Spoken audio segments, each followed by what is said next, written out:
NDA പ്രവേശനത്തിലെ തർക്കങ്ങൾക്കിടെ 2020 നേതൃയോഗം ഇന്ന് കൊച്ചി കിഴക്കമ്പലത്ത് ചേരും. സംസ്ഥാന കമ്മിറ്റി നേതാക്കളൊക്കെ ഇതിൽ പങ്കെടുക്കുന്നുവെന്നാണ് വിവരം. വിഷ്ണു സുരേഷ് കൊച്ചിയിൽ നിന്ന്. വിഷ്ണു, 2020 കുറച്ച് ആൾക്കാർ ബോയ്ക്കോട്ട് ചെയ്ത് പോയി എന്ന് മനസ്സിലായി. എന്താണ് കൂടുതൽ വിവരങ്ങൾ?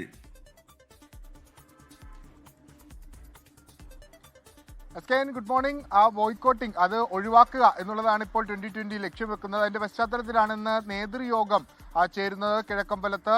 ഒപ്പമുള്ള ആളുകളെ കൂടെ നിർത്തുക, എന്തുകൊണ്ട് NDA പ്രവേശനം നടത്തി എന്ന കാര്യമൊക്കെ വിശദീകരിച്ച് അവരുടെ പിന്തുണ ഊട്ടിയുറപ്പിക്കുക എന്നുള്ളതാണ് ഇന്നത്തെ നേതൃയോഗത്തിന്റെ ഒരു ലക്ഷ്യമായി കണക്കാക്കുന്നത്. പ്രത്യേകിച്ച് എറണാകുളത്ത് ഈ NDA പ്രവേശനവുമായി ബന്ധപ്പെട്ട് ആരോപണ പ്രത്യാരോപണങ്ങൾ തുടരുകയാണ്.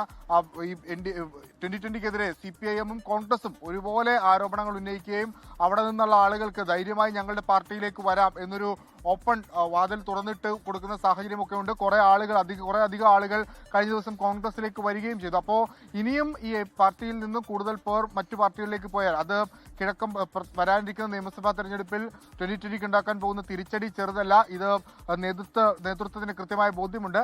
ആ പശ്ചാത്തലത്തിലാണ് അടിയന്തരമായ ഒരു നേതൃയോഗം ചേരാനുള്ള തീരുമാനത്തിലേക്ക് എത്തിയത്. ഒപ്പം ഇന്ന് കഴിഞ്ഞ തദ്ദേശ തെരഞ്ഞെടുപ്പിൽ വിജയിച്ച ആളുകളും പരാജയപ്പെട്ട ആളുകളും ഒക്കെ ഈ യോഗത്തിന്റെ ഭാഗമായി പങ്കെടുക്കുമെന്നാണ് മനസ്സിലാക്കുന്നത്. എല്ലാവരെയും എന്തുകൊണ്ട് NDA പ്രവേശനം, അതോടൊപ്പം തന്നെ അതുമായി ബന്ധപ്പെട്ട് സ്വീകരിച്ച നടപടികൾ, നിയമസഭാ തെരഞ്ഞെടുപ്പിൽ സ്വീകരിക്കാൻ പോകുന്ന സ്ട്രാറ്റജി, അക്കാര്യങ്ങളൊക്കെ പാർട്ടി അംഗങ്ങളോട് സംവദിക്കാൻ വേണ്ടിയിട്ടാണ് ഇന്നൊരു യോഗം വിളിച്ചിരിക്കുന്നത്. മാധ്യമപ്രവർത്തകർക്ക് ആ യോഗത്തിലേക്ക് പ്രവേശനമില്ല എന്നാണ് നമുക്ക് ലഭ്യമാകുന്ന വിവരം.